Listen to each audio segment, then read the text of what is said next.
Assalamualaikum dan salam sejahtera. Saya Iqbal Ahmad dan ini adalah membangun karakter bangsa intelektual ataupun Bankai, bangunkan karakter intelektual. Apa artinya negara merdeka jika tanahnya habis terjual? Apa artinya bangsa merdeka tanpa karakter intelektual? Pendahuluan. Kehidupan adalah sesuatu yang mudah, namun kitalah yang mendesak menjadikannya lebih rumit. Petikan kata-kata Confucius ataupun Konghucu. Gerakan anti-intelektual yang berakar umbi di negara-negara barat kini menular pada kadar yang sangat pantas yang barangkali tidak pernah dialami oleh mana-mana tamadun manusia sebelum ini. Gerakan yang telah berjaya menyelinap masuk ke institusi-institusi pengajian tinggi terkemuka dunia ini akhirnya mewujudkan lebih banyak kecelaruan dalam kalangan masyarakat. Khasnya dengan penawaran kursus-kursus populis tanpa justifikasi reality di university-university, juga penerbitan hasil-hasil kajian yang menyanggahi prinsip dan undang-undang saintifik. Meninjau ranking university terbaik dunia, umum pastinya sudah biasa melihat nama University Harvard mengungguli carta teratas. Namun, tahukah bahwa university berprestige yang berpangkalan di Amerika Syarikat itu juga telah mula menawarkan kursus kajian gender di peringkat siswaza dan pasca siswaza? Bahkan, kursus tersebut juga telah mula ditawarkan oleh banyak university terkemuka lain di seluruh dunia, termasuk beberapa university di Malaysia. Mengungguli carta engine carian Google, umum akan mempelajari bahwa kursus terbabit adalah manifestasi langsung sokongan dan pengiktirafan terhadap gaya hidup tidak bermoral golongan LGBTQ. Buah hasil gerakan anti-intelektual adalah keruntuhan moral, dan melihat secara kasar senario yang melanda dunia mutakhir ini, khasnya dengan pengiktirafan terhadap cara hidup LGBTQ. Barangkali tidak salah untuk mengatakan bahwa gerakan anti-intelektual telah berjaya mengatasi intelektualisme. Pada peringkat global, penularan budaya keruntuhan moral terlihat jelas apabila budaya tersebut mula dipasarkan menerusi franchise film-film populer keluaran Hollywood seperti Harry Potter, Avengers, dan film-film terbitan Disney. Di Malaysia, penglibatan sebahagian pihak dan figura terkenal dalam menyokong budaya LGBTQ juga semakin ketara pasca pilihan raya umum 14 lalu bila slogan Malaysia Baru dipergunakan pihak-pihak tertentu untuk menuliskan dan mentakrifkan semula nilai-nilai asas pembentukan bangsa Malaysia semata-mata untuk membuka jalan agar gaya hidup dukungan fahaman liberal itu diterima oleh masyarakat negara ini. Namun, barangkali implikasi paling ketara pemasaran budaya kebebasan hari ini adalah bila semakin ramai generasi muda melibatkan diri dalam salah laku dan jenayah cyber. Secara amnya, teori umum kriminologi mencadangkan bahwa keterlibatan masyarakat dalam jenayah dan salah laku mula meningkat seawal usia 14 tahun lagi. Kemudian mencatatkan jumlah paling tinggi dalam kalangan mereka yang berusia antara 20 hingga 25 tahun, dan hanya mulai menunjukkan penurunan selepas peringkat usia tersebut. Sumber Rock, Posick, and Hoyle 2015. Kajian-kajian yang merentasi latar masa, tempat, dan masyarakat yang berbeza ini akhirnya menjurus kepada pendapat bahwa kecenderungan orang muda untuk terjebak dengan salah laku dan jenayah adalah suatu fenomena biologi yang bersifat natural. Namun, tinjauan kasar indeks jenayah pasca pandemik COVID-19 mendapati bahwa tindakan mengekang pergerakan masyarakat selama tempoh penularan virus tersebut telah berjaya menurunkan kadar jenayah. Pun begitu, indeks jenayah cyber telah mencatatkan peningkatan peratusan yang sangat luar biasa, dengan kesalahan utama merangkumi konten lucah, penyebaran kandungan palsu, dan perkongsian bahan yang menyentuh hal-hal sensitif. Umum sedia maklum betapa demografi pengguna internet dan media sosial majoritinya terbina daripada kalangan generasi muda.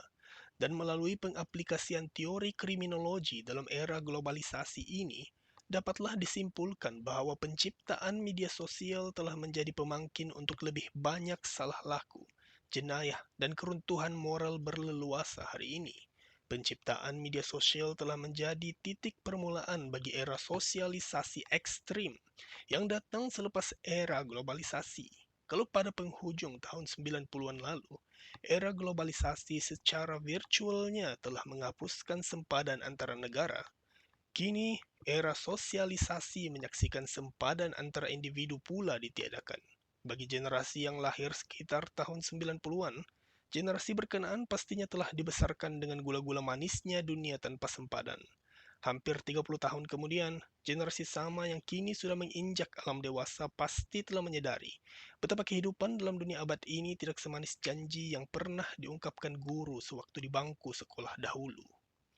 Bagaimana tidak, kehidupan yang berlegar dalam media sosial hanya menyajikan pengguna saban hari dengan permasalahan yang dialami oleh negara, masyarakat, dan individu asing yang tidak bertautan dengan kehidupan sendiri.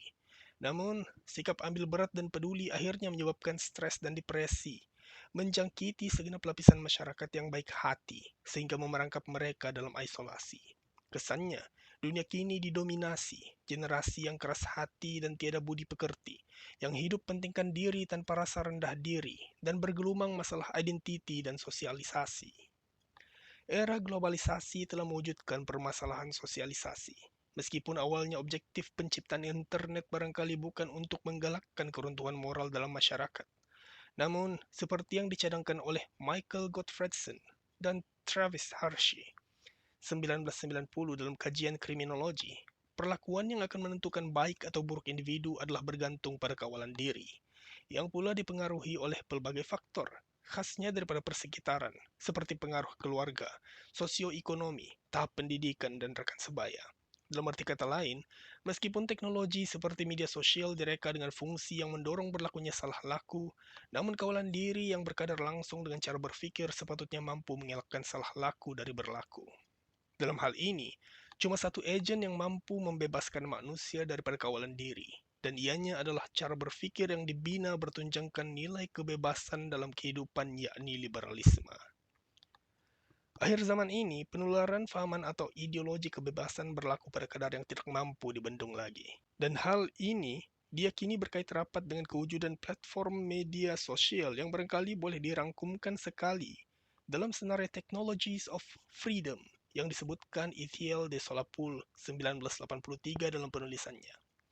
Perihal pertautan antara keruntuhan moral dan liberalisme pula adalah sesuatu yang telah disebutkan dalam penulisan teori perpisahan sejagat 2022 sebelum ini, dengan pelbagai kajian merentasi masa, tempat, dan masyarakat berbeza membelakanginya.